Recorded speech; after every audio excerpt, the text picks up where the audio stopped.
এইখানে রয়েছে 28টি দেশের আইফোনের কান্ট্রি কোড। এখান থেকে খুব সহজেই আপনার আইফোনটা কোন দেশের বা কোন ভ্যারিয়েন্টে সেটা আপনি বের করে নিতে পারবেন।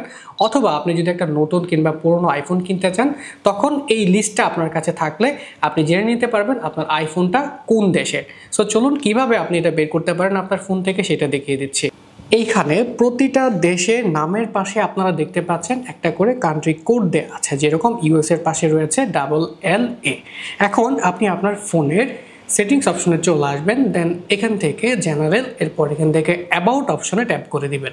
এখানে আপনারা মডেল নাম্বারের এখানে লাস্টের দুইটা অক্ষর যদি দেখতে পান LL দেন /A আছে, এই দুইটা লেটারের সাথে যদি আপনার লিস্টে থাকা কান্ট্রি কোডের সাথে ম্যাচ করেন তাহলে আপনি দেখতে পাচ্ছেন LLA, এটা হচ্ছে ইউএসএ ভ্যারিয়েন্টের একটা ফোন। তো এইভাবেই আপনার ফোনের মডেল নাম্বার আপনি চেক করে খুব সহজেই আপনি বের করতে পারবেন আপনার ফোনটা কোন ভ্যারিয়েন্টের।